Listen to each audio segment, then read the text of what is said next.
10 साल में देश में लगभग इतने हिंदू बढ़ जाते हैं जितनी मुसलमानों की कुल आबादी है। लेकिन फिर भी आइए हिसाब लगाते हैं कि क्या वो दिन आ सकता है जब मुसलमान हिंदुओं के बराबर हो जाएंगे।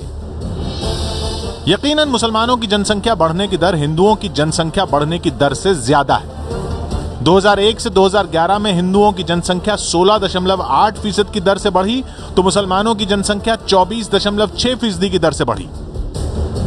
अगर यह मान लिया जाए कि दोनों की जनसंख्या अब आगे इसी रफ्तार से लगातार बढ़ती रहेगी तो जानते हैं मुसलमानों की संख्या हिंदुओं की संख्या के बराबर कब पहुंच सकती है। और दोनों की जनसंख्या बराबर होने के लिए जानते हैं भारत की कुल जनसंख्या कितनी होगी?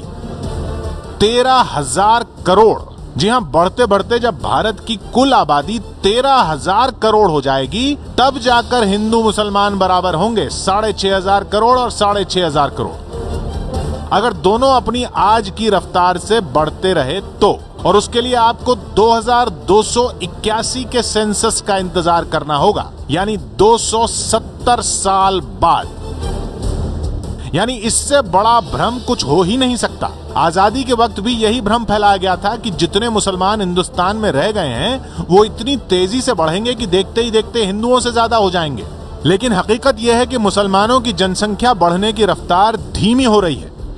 1981 से 1991 में मुसलमानों की जनसंख्या बढ़ने की दर 32.9% थी, जो 1991 से 2001 में घटकर 29.3% हो गई और 2001 से 2011 के ताजा आंकड़ों में यह दर घटकर 24.6% रह गई है। मुसलमानों के मुकाबले हिंदुओं की जनसंख्या बढ़ने की दर कम तेजी से गिरी है। 1981 से 1991 में हिंदुओं की जनसंख्या बढ़ने की दर 22.8% थी, जो 1991 से 2001 में घटकर 20% हो गई और 2001 से 2011 के ताजा आंकड़ों में यह दर घटकर 16.8% हो गई।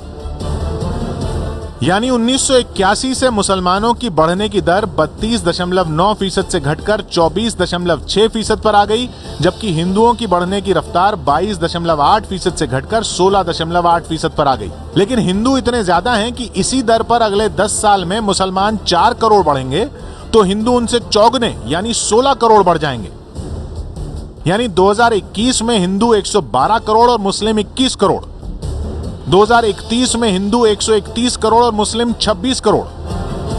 बढ़ते बढ़ते 100 साल बाद 2111 में हिंदू 455 करोड़ और मुस्लिम 155 करोड़ और 200 साल बाद 2211 में हिंदू 2150 करोड़ और मुस्लिम 1400 करोड़ और ऐसे बढ़ते बढ़ते 2281 में हिंदू 6378 करोड़ और मुस्लिम 6531 करोड़ होंगे।